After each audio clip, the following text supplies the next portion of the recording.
right, y'all. Here we are with episode number 84.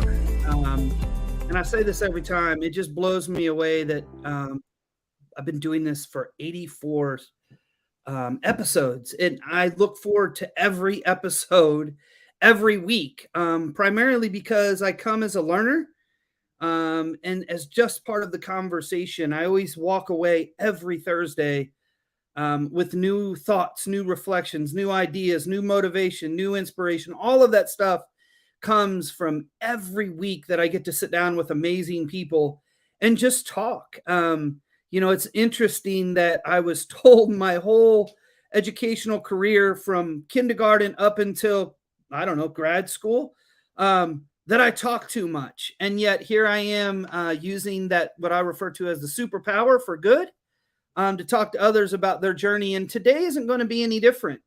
And before we get to the guests, I want to remind you all that in just a couple months, it's right around the corner, we have the 4th annual Trauma Informed Educators Network Conference. It is virtual this year. If you're watching live, you can see it right at the bottom of the screen. That's June 22nd and 23rd. Registration is open. You all, it is 3 unbelievable keynote speakers.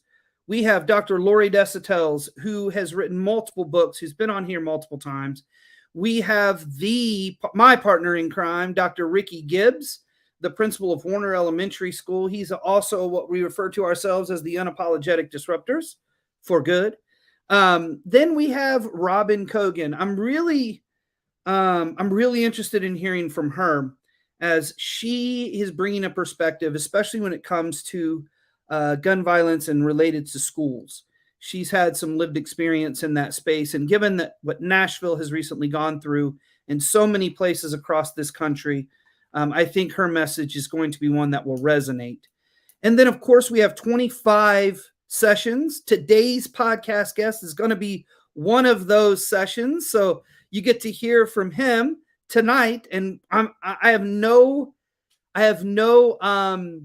fear that once you hear him tonight, you're going to be like, okay, I got to register and I got to go to his session, because I've seen his energy. I feel his energy. I follow his work, and it is powerful. So if you haven't registered, register as soon as you can. It's at www.tienetwork.org under services, and you can just look under Trauma Informed Educators Network. And then one more thing before we jump in tonight. Not next week, but the following week, the second Tuesday, I want to remind you all that we have our global gathering. This is going to be the 3rd month that we've done the global gathering. The global gathering is simply people coming from around the world, and we just have conversations with each other. We hold space. We talk about what's on our hearts and minds. We join small groups and just talk. The last 2 months, we've had over 5 countries represented. And so please, if you want to join like-minded people, this is a movement, you all. This is not a curriculum. It's not a book you can buy. It is a movement of like-minded people saying what we've always done is not working. We have to do something different. So without any further ado, I want to introduce you to tonight's guest. Having it easy is never a phrase you would use to describe Logan Taylor's childhood. He was raised by his grandmother in a low-income housing and with an absent father and barely there mother. Taylor struggled as a child and young adult. Add to these issues sexual abuse, drug addiction, a horrible car wreck, multiple suicide attempts, and a crippling anxiety, and it's hard to imagine how he ever made it. But man, I'm really glad that you did, because you're here and you have such a powerful spirit about you. And based off of what I just read, I understand why. So Logan, welcome, man. I'm glad you're here. Tell us a little bit more about the Logan story. Oh man, first, Matt, I want to say thank you for this opportunity. Thank you to your network and the Trauma Informed and everything that you all do. I really appreciate it. And so thank you again for this opportunity. I really appreciate it. So tell us a little bit about how you got into the work. And by the work, obviously this is the Trauma Informed Educators Network. And I know you've been ACEs trained, but lived experience, to me, to be quite honest, in my own experience, it's the powerful tool if you understand why, what had happened, and why you ended up doing what you did and why you did, and all those things kind of bring in, oh my God, it's not what's wrong with me, it's what happened, right? So tell me about how you got involved in this work of motivating kids in schools. So, one, the world says that I'm a motivational speaker. I like to call myself an educational consultant with working in the education space. Um, and for me, I got started in 2015 is when we actually started YB Normal. And when we started YB Normal, my intentions were to just give back. That's what my intentions were. And so I can remember June, it was like June and July of 2015, that summer. I'm from a small city called Chattanooga, Tennessee. Shout out to the Scenic City, shout out to 423. And in 1 week, we had somewhere between, I want to say 15 to 20, maybe 25 shootings in 1 week. That's massive compared to Chicago, Atlanta, New York, right? Those bigger cities where they may see that in a day. And for me, I felt like that was a cry out for help. And so at the time, I can remember, getting asked the what, the why, the when, the where, the how, all of those different things. And I can remember answering those questions all back to back to back to back to back to back to back. And at the time, the person that was asking me the questions, they were asking me like, hey, what do you want to name it? And I can remember sitting in a turning lane right before we got to our hotel. And there was a car that was behind me, and the car blew the horn to break my concentration. You know how when you don't go and you at the light and they blowing your horn because they like, yo, you're going too slow, we need to get your attention. They broke my concentration, and I can remember saying, hey, I'm gonna name it YB Normal, and pulled off into the hotel, and then that was all she wrote. And when I got before that, while I was in Florida on vacation at the time, I actually had got 40 missed calls in 1 hour. Hey Logan, did you hear that this person got shot? Hey Logan, this person died. Hey Logan, they shot up this person's house. And I knew majority of those people, whether if it was, our families knew each other, we played little league sports together, or we may have went to school together, or we may have grew up in a neighborhood together. And I knew a good portion of those people. And so again, like I said, I felt like that was a cry out for help. And so when I came back to the city, I put together something for the people less fortunate in the homeless community and different things like that, because I was homeless in 2010, sleeping in a church parking lot. And so I can remember those moments and those times where I was alone and by myself, and I didn't have anybody to pour into me. And so I had some people donate clothes and shoes and all of that type of stuff to me. And so what I did at the beginning of the year, so coming out of 2015, going into 2016 at the top of the year, we gave over, I think it's somewhere between 70 to 75 pairs of shoes that I gave to people less fortunate in the homeless community. Just gave them shoes, gave them some socks. I gave one guy actually the sweater that I had on because he didn't have anything. I gave him my sweater off my back and gave him that and just loved on him. And for me, I was like, yo, like, okay, we need to do something. We need to scale this. We need to do something a little bit more impactful. What does that look like? And so I created this event called Cut the Hate and Share the Love. And what Cut the Hate and Share the Love is that we partner with local barbers and stylists in the city. And then we have people that donate shoes, gently worn shoes and clothes. Most of the clothes had tags on them. And then I would partner with, from a medical standpoint, I would partner with Medicare and Medicaid. We would partner with some of the local hospitals. And then we would also partner with the job center. So the American Job Center, we partner with them to be able to help people get jobs, go through interviews, you know what I'm saying? Different stuff like that. And then I would partner with a chain restaurant to supply the meal to give to the people less fortunate when they come in. And so people would get haircuts, man. They would be able to get, some health information, some health insurance if they need it. Be able to get a job, right? Because we're trying to help them get off, get off the streets, help them get on their feet, and different things like that. And, it's a saying that my grandmother always said, that when you look good, you feel good. And so I learned to just be able to, pour into people and help them, see the greatness in themselves, so that way they can, not let the season that they're going through, not allowing that to be their actual outcome or the end of their story. And what I hear you saying is that you humanized people. And I think that that is a message that we constantly are talking about on this podcast. And whether it's the dude on the corner selling the papers that we have here in Nashville, right? Or it's the three guys that are on the playground of the school that I led drinking because they were just kicked out of a shelter. And I'm going down, and instead of saying, hey, you can't have that, it's, hey guys, what's up? Right. Hey, listen, man, this is a school. We're not allowed to have that on here. You can throw that away if you want to chill in on this bench, but you got to throw it away. Hey, no problem. No, it's humanization, right? It's really just meeting people where they are. So how did you get from, hey, I'm going to jump into my community. I'm going to get shoes. I'm going to help. I'm going to support, to I'm going to motivate kids across this country just through a message of why be normal? How did you shift from that to focusing on kids? So when we started Why Be Normal, it's funny that, like, when we started Why Be Normal, that's where we started at, was the community events. And so we did those monthly, each month, right? So then, people are, hey, do y'all do stuff in the school? Or, hey, do y'all do this? Or, hey, do y'all do that?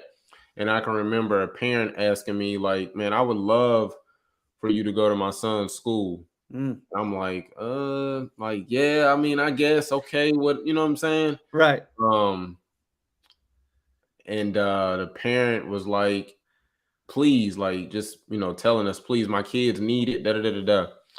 So I'm like, okay, cool. So me, and my guy Dante, my partner, we came together and we sat down and just, like, literally had a conversation. And of course, I had some other people, you know what I'm saying, that were on our team and stuff like that, but they kind of dwindled. They dwindled away and walked away.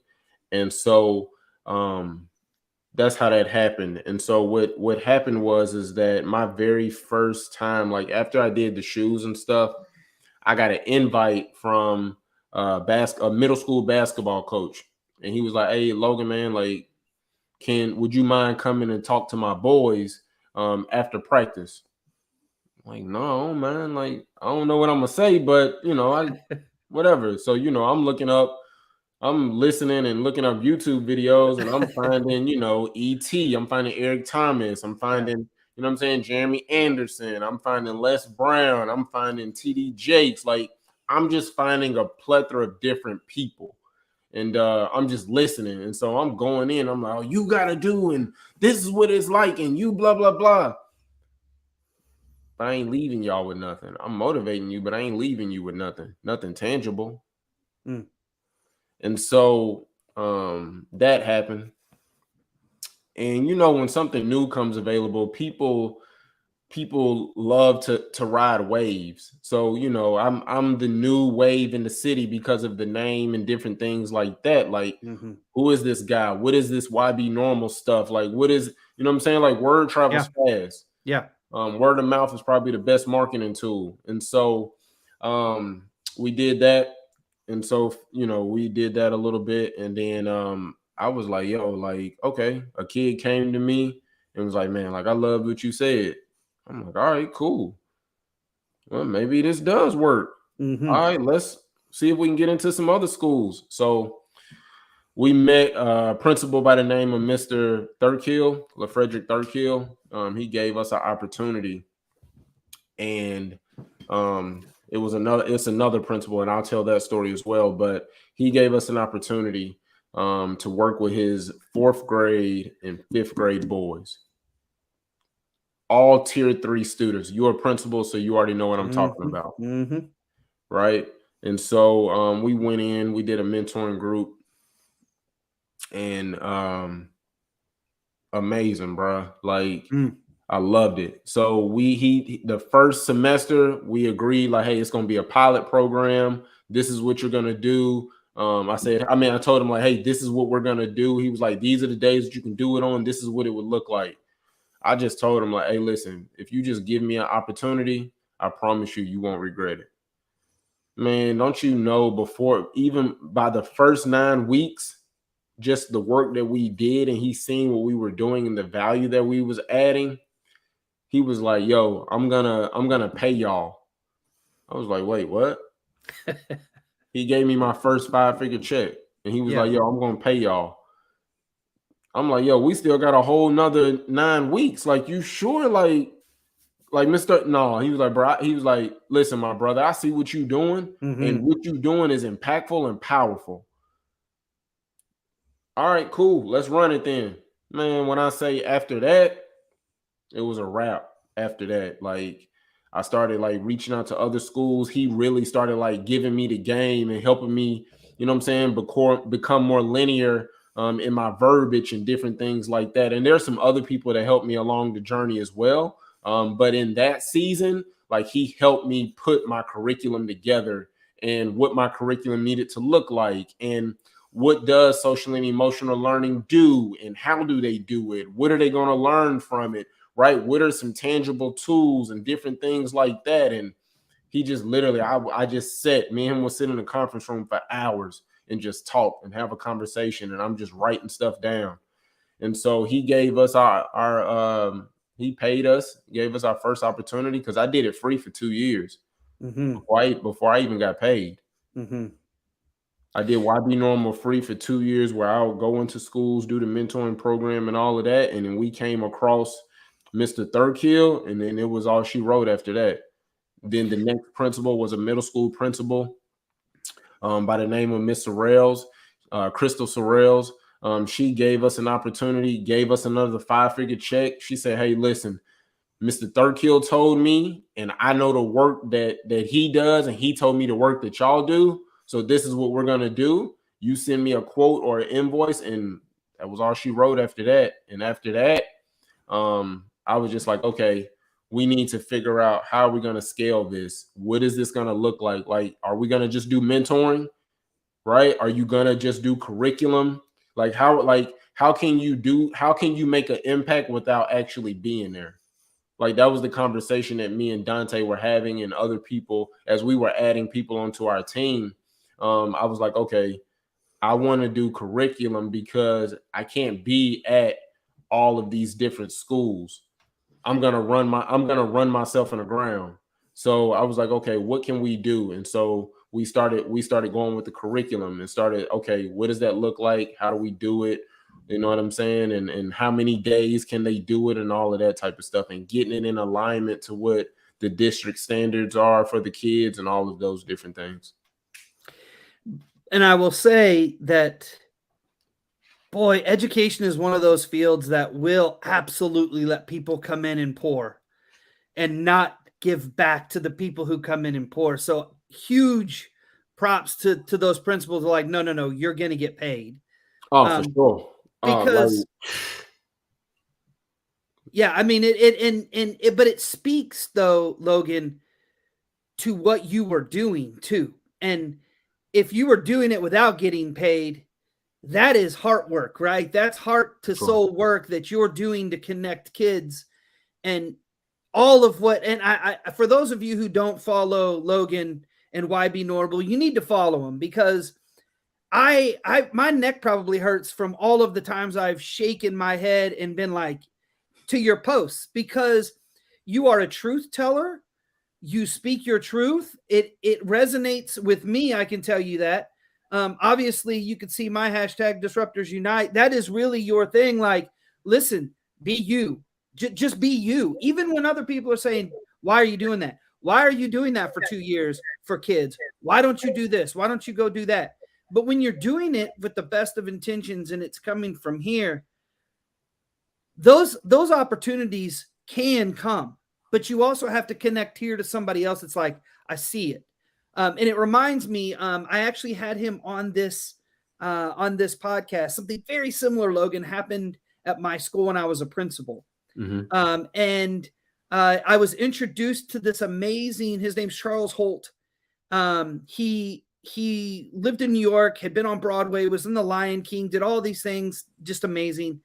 And I was introduced to him and I was like, just come to the school. Hey, after watching him one time, I'm like, we got to add you to the budget somehow. And he did what you did. He did mentoring programs. He built the motivation for these kids because he looked like he had been through his experiences. He was authentic. He was real. Win-win. And I hope you realize that in education, we don't have a large plethora of people who look like you, right? We know that 2% of all educators are Black men. We know that. I won't get into why. We can go all the way back to integration and know why now most educators are not of color. It's imperative that kids, not just kids of color, all kids see amazing men like you, because the narrative that many have been sold is wrong. And so I want to tell you, thank you for continuing to do this, because it's so impactful. So tell us a little bit about the message you share with kids, because I'm going to make an assumption. It's probably similar to many of your posts. But tell us the message that you want to carry to kids when you speak. The message that, that I tell them is, hey, why be normal when you can be extraordinary? Right? Like when I go, I'm getting emotional thinking about it. My God. When I go to schools, or when I'm doing a PD with teachers, or, I'm doing a takeover or whatever, like my message is simple. Like, yo, like, please don't think that because you come from the bottom, or please don't think that, because mom didn't graduate high school or didn't go to college, like that has to be the story for you. Right. And a lot of times, man, like the message that, I bring across, it's like, yo, like you can be successful too. Like you can do whatever it is that you put your heart to, whatever it is that you've dreamed, whatever it is that you've prayed about, or whatever it is that you wrote down on that piece of paper. Like you can become that person. But in order for you to become that person, there are some things that you got to let go of. There are some people that you got to let go of. There is a mind shift that has to take place, right? There are certain people that you got to get around and learn from, because they're an expert in that space. And so when I talk to kids, or I talk to teachers, or any type of educator, right? Like I'm telling you, like, listen, you don't have to accept the life that's been given to you. Right? When I talk to kids, I'm telling them, like, listen, hey, you matter. Right? That's a mental health topic that I talk about. Like I tell them that they matter. I tell them on how they can build their self-confidence, their self-esteem, how they can become self-aware, and different things like that. And, people are wondering, well, Logan, like, why do you do that in the schools? Don't they have guidance counselors? Don't they have, a community liaison that does, like, yeah, they have those people. But what does it hurt to add more to it? Right? When you cooking a meal and your seasoning ain't right, you take it back. You don't say, well, you know what? This is good enough. They tried to do the best that they could. No, you add more seasoning to the meal. Why? Because you want it to your liking.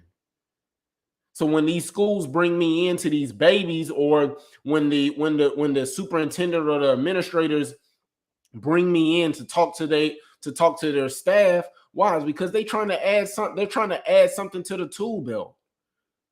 Right? They're trying to learn how to build relationships between the teacher and the student. And I ain't saying, listen, the stuff that I'm saying, this ain't nothing new. Right? Like this is stuff that people have been going through for generations, for decades, for centuries. Why ain't nobody fixed it? And I think we know the answer. right? I think I know the answer because it is working for a very small group of people. Absolutely. And I could go off. I could go off, but I'm not going to. But that's right, Logan. And let's be honest, man. You know, a lot of what we talk about in the Trauma Informed Educators Network, everybody wants to pretend that these are things that only happen outside of the school. Nah.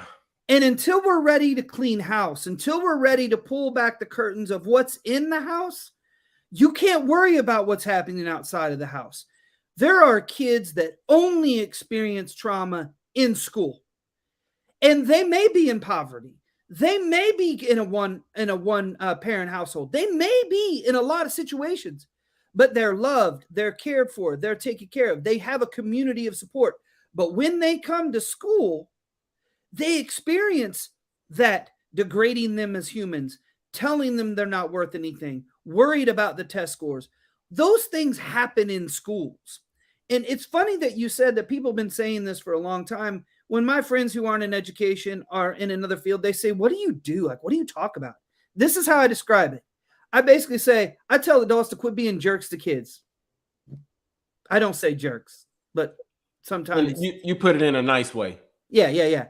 Just that's what it is. Like, I remember feeling less than as a kid many times. Facts. And that's not okay. When kids would come to my office, I would say this: "Do you know how I learned how to be a principal?" And they would say, "How?" "Because I spent a lot of time with mine when I was younger." And they looked at me, they're like, "What do you mean?" I'm like, "Man, I sat in this office just like this. My principal might have said the same things that I'm saying to you, except he never told me that I was worth it. And I've cried in front of kids. I've told them I've loved them because I authentically do." And I think we have to get out of this mindset that we have to treat kids a certain way and we can't be authentic and real with them.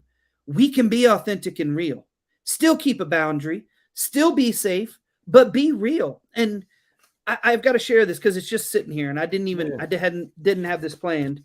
It sits here. Actually, it fell out of a notebook, and I've shared this before on here. I made a mistake with a kid when I was a student, and Shanti was 10-year-old, an 80-year-old, and a 10-year-old body. Okay. She was one of 7 siblings. She was grown, but she was little. She would tell you how it is. For example, she walked in my office one day and she said, "Good Lord, your office is a mess." And she was right. But she was a firecracker, and she came in one day and she was on fire, and she about did something to somebody, and I yelled. And when I yelled, it's not something I normally did. When I yelled, I could see her freeze. Instant response. Instant trauma response, instantaneous. Mm-hmm. She felt unsafe. I was actually wrong at what I thought. And so I learned I was wrong. So I went to apologize to her. Mm-hmm. And I say, "Shanti, I'm sorry. I shouldn't have raised my voice. I was in the wrong. I apologize. That's my fault. Will you accept my apology?" Logan, she looked at me and said, "I'll think about it." And you know what I said? "I'll give you that space. You don't have to accept my apology." Mm-hmm. Right? What do we tell kids they have to say? "It's okay. I accept your apology." No, just because I'm an adult, you don't have to accept my apology. Thanks. And then a couple hours later, I went and said, "Shanti, have you thought about it?" She said, "Yes, Mr. Portal left you a note in your office." And I keep this with me because this is my constant reminder that we mess up with kids all the time. She said, "I accept your apology, Mr. Portal. Thank you."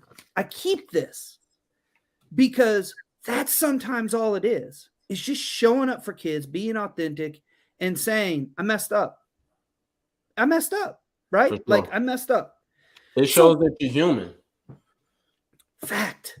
It shows that you're human. Like, and I think that's another thing too, that like when I go to schools, like people are I get people to ask me, like, "Logan, how do you connect with these kids? Like, I've never seen a person do it the way that you do it." And, you know, I tell them, like, "Yo, my superpower is vulnerability." Absolutely. I was on mute. That's it. That's the key, right? Yeah. Like, I don't mind, right? Because if it's one thing that I know is that, you know, me doing what I'm doing, like, I know that I'm called to this. Right? Like, I know that I truly know that I'm called to this. And for me, like, I've been embarrassed. I've been laughed at. I've been talked about, right? I've been lied on. I've been, all of those things, bro. Like, we ain't even talking about the trauma, right? Like, I'm just talking about something simple of somebody lying on me. And so I'm just like, yo, like, bro, like that ain't nothing. Right. And so kids need to know that it's somebody out here, right, that has went through some of the situations that they're encountering day in and day out, but he made it out. And how did he do that? What does it look like? Right. And so again, man, like, it's like I tell kids, like, that's where the name came from. When I started YB Normal, it was a conversation piece. When people look at it, they're like, normal, why be normal? They ask themselves multiple times until it clicks. And it's like, oh, I get it. Like, why would I be normal? And I'm like, exactly. Right. And so my superpower, man, for me is like, I'm vulnerable, and I don't mind being vulnerable, and I don't mind walking in my truth, no matter how uncomfortable it may be or what it may look like to somebody else, because you didn't walk in my shoes. Right. So don't try to negate what I'm saying or how I feel, because I'm the person that experienced it. And I think a lot of times with the teachers or educators in general is that we negate, right, how these scholars feel, or we have an expectation for them that we want them to meet, and they're not there. They can't meet that expectation. And I think that if you want to build a relationship with these babies, is that you need to meet them where they're at and then build them up to that expectation, because then that's how you can build a long and lasting relationship. And Logan, as a principal, it's exactly what I did with the teachers too. This is just humanizing all of it, right? My philosophy was always, if you don't want me to do it to you, don't do it to a student. I mean, that's it. If you don't want me to call you out at a faculty meeting, don't call kids out in the classroom. Thanks. Have a conversation. Say, hey, you seem to come in a little bit disoriented. What's going on? What's happening? We had a group of 7 people that met every kid at the door. Because one, we wanted them to see us, and I was one of them. And matter of fact, I was the door opener. So I opened the door. That gave me an opportunity to connect to the parents. The parents in my school were remarkable. And I got to say hi to the kids. I could tell within the first 30 seconds if I needed to be like, hey, let's come chill with me for a minute. Let's go to the office. I had a lizard in my office. I called it my assistant principal at the time. Kids loved it. They either loved it or they hated it, but they all wanted to look at it. Right. Some of them were like, just don't get it close to me. Right. But I had things. I had I had a find it game that we could talk. And that's all it took, right? It didn't take me going, get in the school. You're running late, or hurry up, or it just takes humanizing. When adults would come in and they would be disoriented or dysregulated, I would simply say, what's going on? Like, what's going on? You showed that you cared. And it's authentic. Like, and it was interesting because there were so many times that teachers felt that I was taking one of the sides. And I kept explaining, there is no side. There is no side. It's not anybody versus anybody. It's us together. Right. And I think we're fighting against cultural norms is what it is. We're trying to break these cultural norms of kids must respect adults no matter what. No matter what. And I teach my son, you don't have to respect an adult if they're disrespecting you. Right. But you can't be disrespectful. There's a difference. Absolutely. Right? Let me handle if the adult is disrespectful. I'll have a conversation. But it was a shift of paradigm. It was a shift of paradigm when we hold the adults, to be quite honest, even more accountable. Because I have my lived experience. Some of the kids are 7, 8, 9, 10. They're in the thick of it. And it's okay to meet them 100% where they are, academically or social and emotionally. It's no different. We have kids that are in 5th grade that are developmentally a couple years behind for maybe no reason of their own. And we have to be able to understand that. So what do you see the impact that has been in your work as you've been going to schools over the last 4 or 5 years with COVID and all the social things and all the political things? What have you seen the impact be on kids? Do they talk to you about it? Do they open up about it? What's some of the impact that you're seeing? Some of the things that I've seen is their learning ability and how far um, they're behind. Like if we gonna be real, like let's be real. Like you ain't bring me on here to do no fluff, right? And COVID, it set our kids up for failure. It didn't set them up for success because nobody knew how to tackle it from the education space. And by the time that we did, it was too late, right? So you had kids that were, they were projected to be I'll start at the elementary school. Like you had some kids that were projected to be, at a reading level, maybe a L or an M or something like that. And they never got to that point because they didn't get to work with the people that they needed to work with. Right. And so now they're where they were at a B, they may be at a H, which, you know what I'm saying? That's good because you're progressing forward, but they're not at the level that they need to be at. And so what I've seen is, from a social and emotional standpoint, like kids don't know how to interact. They don't know how to communicate. Right. They're definitely not taking their academics serious. Right. And there's a multitude of ways on how we can chop that up and what that would look like. But that's some of the things and what I've noticed. And I would have thought that it would have helped people humanize people a little bit better, but it didn't. At all. Across the country right now, there is and it's in Tennessee, right? It's the third grade retention bill. Yep. Because that will be helpful. Like retaining kids who have just gone through a pandemic, gone through all of these things. We're going to hold you back if you don't meet the punishment now. Consequences are now beginning to increase because that's what we've always done. So we've got to do more of it. Right. See, Logan, my theory is we got to scrap what we've always done and we have to do it differently. Thanks. Because we are not in an industrial state anymore. We are not trying to produce factory workers. We want entrepreneurs. We want YB normal kids out there. We want kids to be out there doing what it is they're driven to do. And yet we still have this structure and now doubling down in so many places, doubling down on the brokenness of what didn't work when I was a kid on definitely kids who have gone through globally much more than I did, right? And it doesn't make any sense to me. But this is why this podcast exists. It's why our conversations like this exist. For sure. Because I know you believe and I believe we can do it better. Right. So let's just ask, if Logan was made the Secretary of Education of the world, not just of US, of the world, what would some things that you would be like, hey, let's consider these things to do in schools? Hands down, I'm removing standardized testing. Hands down. I may get assassinated for it. It'll be all right. It'll be Bring it. Yeah. Right. Like when I say I'm called to this, like that's how serious I am. Like I'm willing to stand on the front line and be like, yo, like go ahead, do what you got to do. For the babies and the generations behind me that will get the barriers that it will break because of my sacrifice, I'm willing to do that.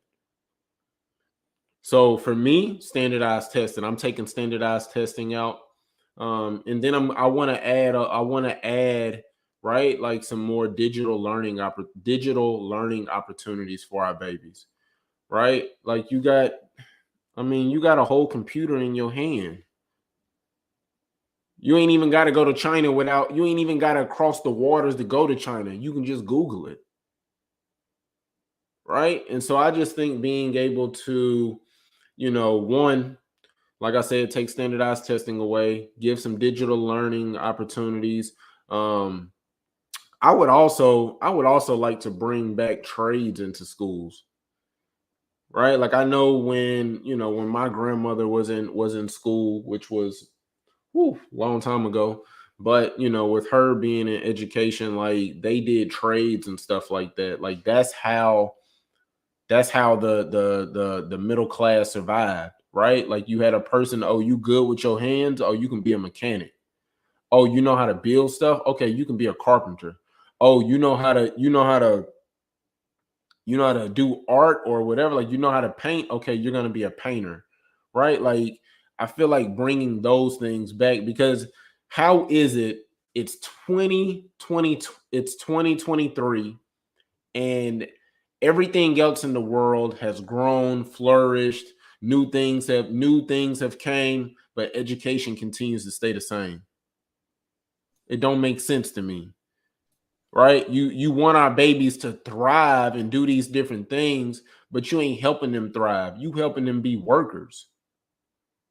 That's what you grooming our babies for. You grooming them to be workers and work a 9 to 5.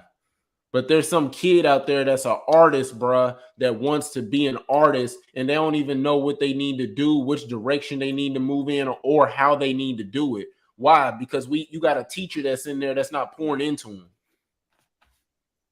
She's not humanizing them, as you would say. Right? So if I was the Secretary of State of the world, I'm taking standardized testing away. I'm putting trades in, right? You want to go to trade school? Because there's some people, they may not want to be an entrepreneur. They may not want to go to the military, right? They may want to work a 9 to 5. All right, cool. We're gonna put you in a trade school. Let's do that, right? And then what I would like to see is especially wherever people may have ideas on where they want to go to college. I would like to see the colleges locally, right, in that city or whatever. I would like to see them build a funnel.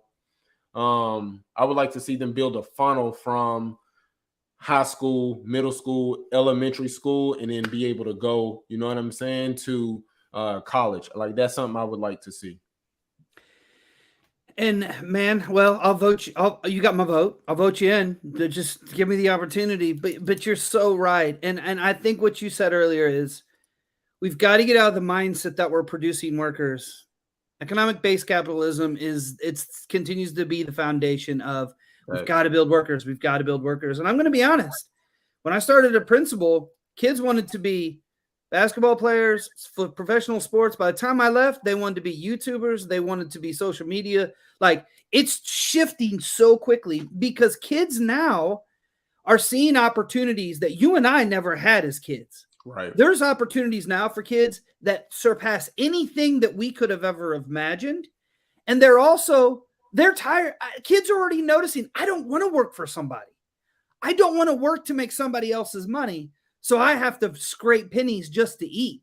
Right. And I think that's what's scaring the change that needs to happen in education, right? For like sure. Even this idea of grades and grades.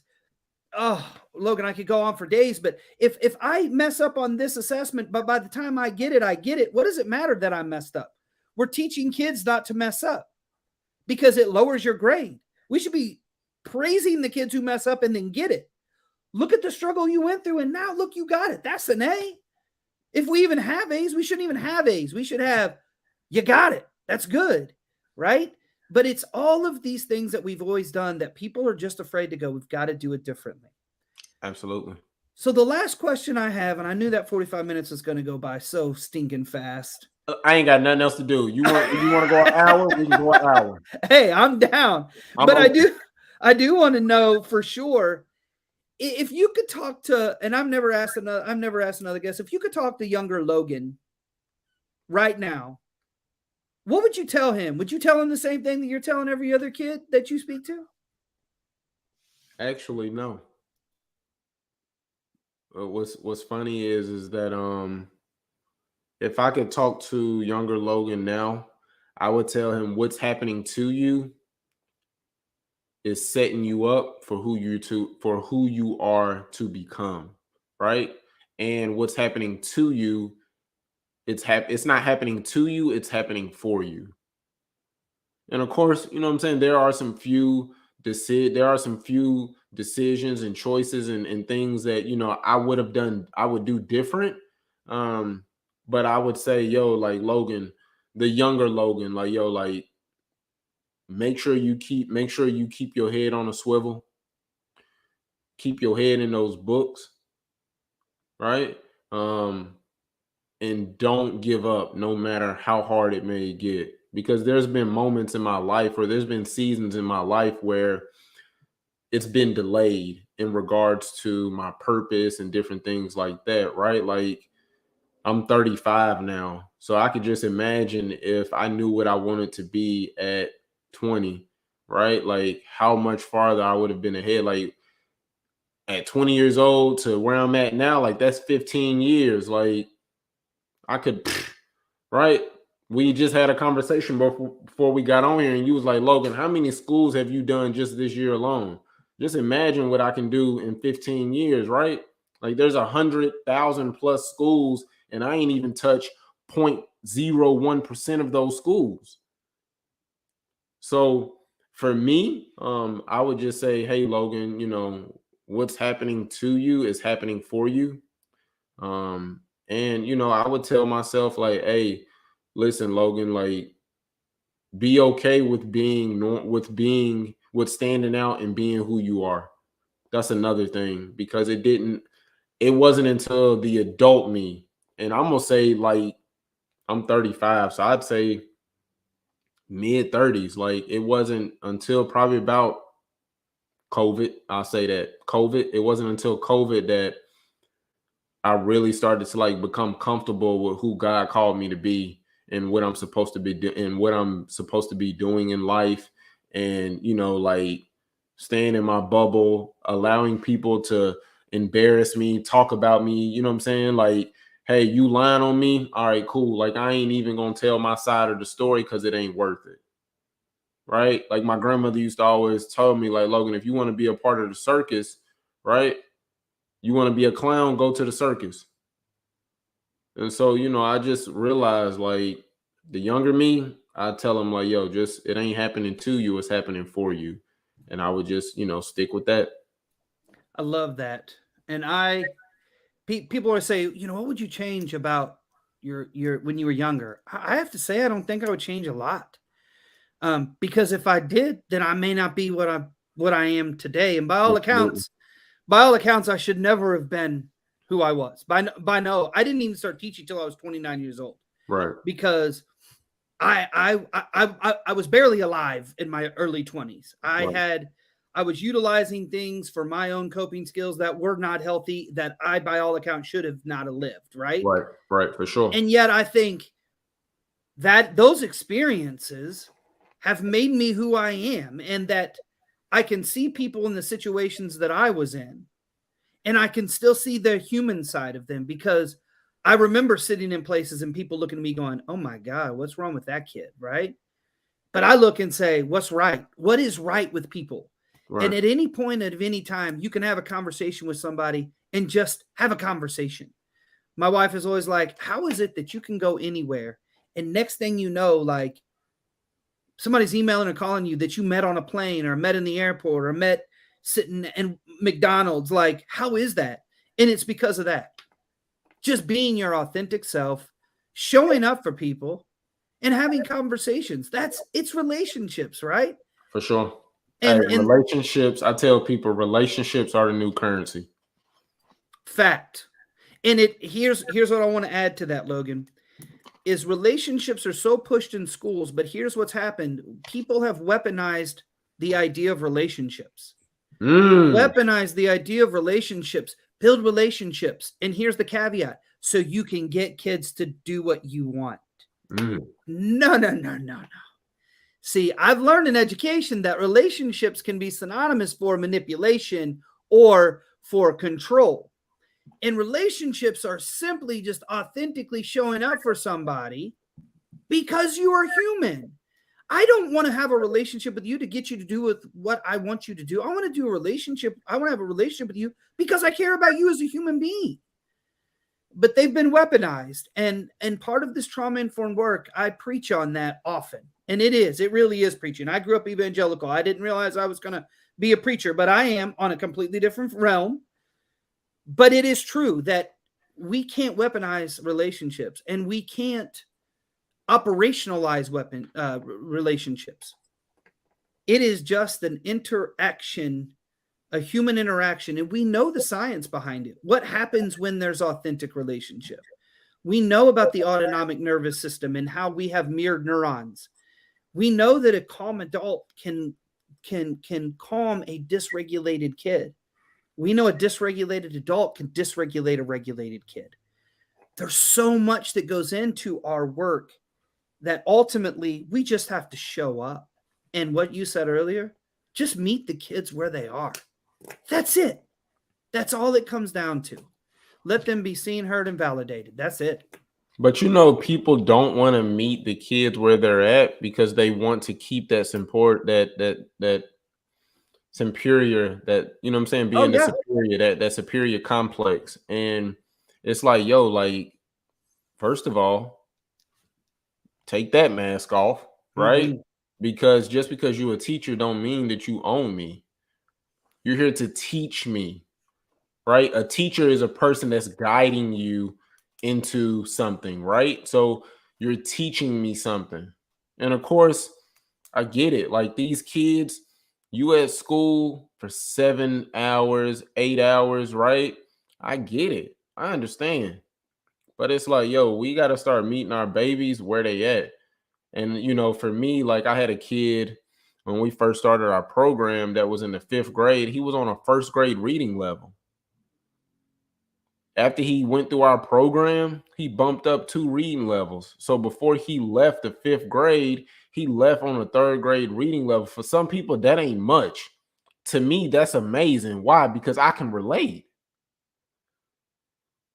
And now that he knows, like, man, what? I bumped up 2 reading levels. I can do this. Now he's going to be like, oh, okay, I'm finna go kill middle school. Oh, okay, boom, I'm going to graduate high school. And so, man, I just think, man, like, when you get people that are intentional about being teachers and educators, and they have a passion for it, you can really make an impact in a kid's life, right? Because most teachers, you didn't become a teacher. Look, I'm going to be real. You didn't become a teacher because of the money. No. Right? Like, teachers don't become teachers because of money. Teachers become teachers because of impact. Mm-hmm. And there was somebody that impacted, you know what I'm saying, those teachers or those educators' lives for them to be a teacher. And so I think that it's important, like, why you not doing the same for these babies? Why you not making a positive impact on their life? You with them more than they with their mama or their daddy or their grandmama or whoever. So, you know, for me, I'm just all about adding value, man. And I know that, you know, working in the education space, it's small, it's tough, it's political. But at the end of the day, man, like, it's worth it. When I get a kid that told me, hey, listen, here's my suicide letter, and I was going to commit suicide because I told them I didn't want to come in this stupid assembly. And then they come and they crying in my arms and they telling me ain't nobody ever told me that I mattered. Right? Or I get a middle school girl that come to me crying, hugging me, telling me I can relate to what you were saying. I made 5 attempts to commit suicide. And so I think that, you know, it's important for people to know that stuff because this is what our babies deal with day in and day out. Fact. Right? Like, my 8th grade teacher told me, and I remember the lady's name and everything, and I ain't gonna call her out. But I remember my 8th grade teacher told me, I'm going to be dead or in jail. You a teacher. Granted, yes, I was extremely bad as a kid. I was visiting the principal's office all the time. I was so bad they had a desk just sitting in the principal's office just for me, and they would just say, just go. Right? And so I get it. But again, that ain't why you got in teaching. You didn't get in teaching because of money. And Logan, I have to say too, there's been a lot of good people with good intentions that have terrible outcomes. For sure. And here's what, when I share with people, especially when I do keynotes, I share about this own experience of me. Right. And you have to look at your intent versus the impact versus the outcome. I've never met a teacher that when you say what are you going to teach you for, they say I'm here to mess up kids. That's what I want to do. I just want to mess them up. I've never met one, right? But as a school administrator, I had to go through the process of going. My intent was to motivate, lead, and educate others, to inspire them to be their best. That was it. Mm-hmm. But as I stopped and paused and learned about ACEs science and learned about trauma and learned about the neuroscience, the physiological response, and the social aspects, the socio-ecological model of trauma, right? Systems all the way down to individuals, I realized what I'm doing is hurting kids. When I'm sending a kid, suspending them because I don't want to take the time to figure out what's happening, that's hurting the kid. When I am yelling at a kid or when I'm taking things personal, it's actually hurting them, right? Until we're able to go through this idea of looking at our intent, looking at the impact, and measuring our outcome. And if those three things aren't aligned, then we're misguided, right? And you can have great intentions, but have terrible impact. And that really does come, and I mentioned them earlier to you, this idea comes from Dr. Tracy Benson, who was on here about unconscious bias. You don't have to intend to have a negative impact, but you got to be cognizant that what you're doing is having a negative impact. Right. So I want to challenge the educators out there to really stop and reflect and think, why am I doing what I'm doing? Why do I have to give kids a treat instead of just meeting kids where they are, right? A lot of the systems that we have are broken, and they are designed to get kids to comply and do what everybody tells them to do so they go into the world and work for someone. Yep. No, I want thinkers. I want leaders. I want inspirational kids who are going to go out and do whatever it is they want to do, not for somebody else to tell them what to do. And the last thing I want to say is Rita Pearson. She says, kids don't learn from adults they don't like. And when Rita Pearson did that TED Talk, I agree with that. But that doesn't mean that I'm best friends with kids. Right. That's different, right? This is the idea that I can show up for you, care about you, and accountability is important. Punishment doesn't work. You can't punish trauma out of kids. It's never worked. It's never going to work. Ever. But you can go alongside a kid and learn from them while they're learning from you. Logan, of the thousands of kids that went through the school when I was the principal, I say this all the time. I truly believe I probably learned as much, if not more, from them than they ever did from me. Mm-hmm. Because I watched kids do remarkable things and realize that they're not their situation. They were whomever they were. And it was a really powerful journey. And I owe so much to so many kids, Shanti being one of them. I owe so much to so many kids, and they owe me nothing because I simply just learned so much from them. So the last thing I want to ask you before you can tell people how to follow you is, what do you want educators to know right now?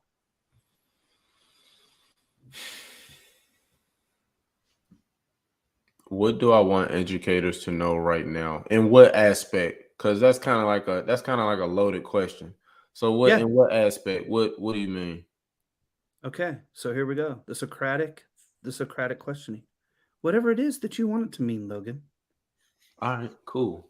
So what I would want teachers to know is that what you're doing can impact the kid's life positively or negatively. And a lot of times we don't look at it until it hits our front doorstep. Right? And so, I want to tell educators, like, listen, man, listen to me, because I'm probably about to go in. But I need you to know that you matter. What you do matters. Because I get it. Like, you got some educators that are like, hey, listen, I ain't got a good relationship with my principal, so I'm trying to hurry up and get up out of here because I ain't really trying to deal with these kids and I don't like this school. But you didn't become an educator because of that. You became an educator because of impact.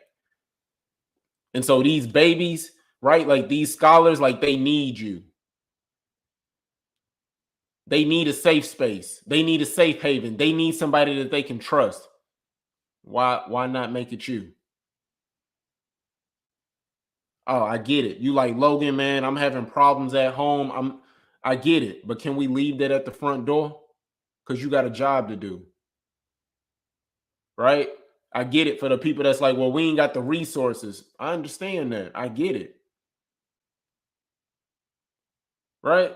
But I also know that there's some people out there that they ain't got the resources, but they still making it work. So use what you do have, right? And use it to the best of your ability, so that way we can impact these babies' lives on a positive level. And so what I would want them to do, what I would want them to know is like, yo, I want you to know that you matter. I want you to know what you do matters, what you say matters, how you handle the situation when it comes to de-escalating, or, you know what I'm saying, pouring into these babies. Like, what you say matters. Because who you are can help a baby become who they need to be. And if you don't want them to become who they need to be because you focused on your own stuff, then you don't need to work in the education space. Because if it was easy, everybody would do it. But it's not easy being a teacher. So I get it. And I understand. But you're not built off this. You were called to it. So what we gonna do? You know, and at the end of the day, oh God, so much of what you said just resonates with me.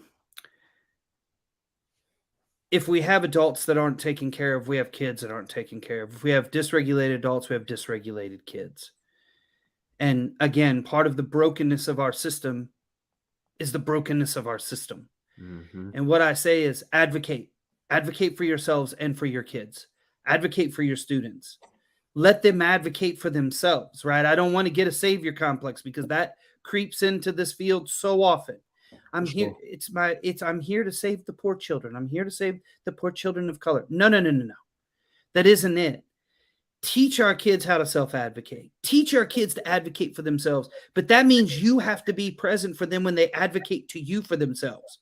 When they look at you and say, I'm so angry right now, you're making me angry. You have to accept that and validate it, because that is self-advocacy. What we teach kids at a very young age is to stop advocating for yourself.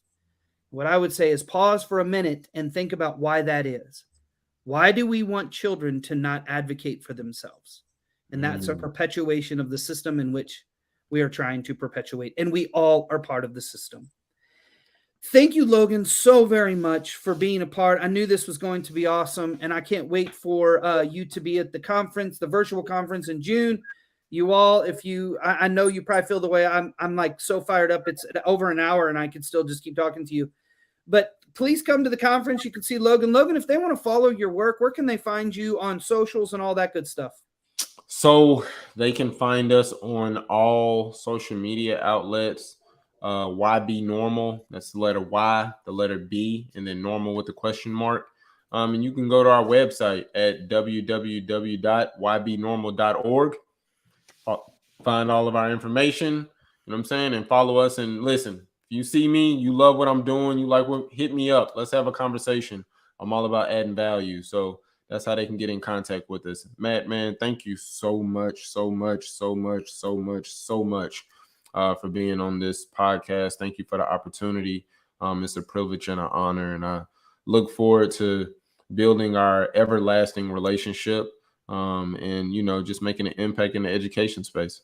I appreciate it, man. And the honor is definitely all mine. I'm probably going to have one of those nights where I got to take melatonin because my brain's going to be spinning.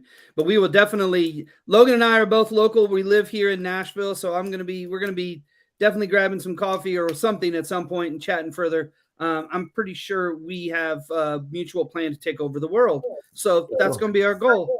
But if you want to follow me, you can follow us at Trauma Informed Educators Network, Trauma Informed Educators Network podcast. If you're not part of our group, you're missing out on amazing relationships, virtual relationships with 32,000 other people from 100 different countries. So join the group and be a part of the dialogue and the conversation. if you do enjoy this podcast, I do ask, please give us a review. All you got to do is tell us that what you've learned. Give us a review. If you don't know how podcasts work, the more reviews, the faster it goes up where other people can hear. And for the record, I don't make any money off of this podcast. I do this because I love it. I do this because I want people to get this information and to push their own work. So it doesn't help me do anything other than get it to more people. So please leave a review and a like if you like it. And as always, you all, please go into the world. Just go into the world and just do something awesome.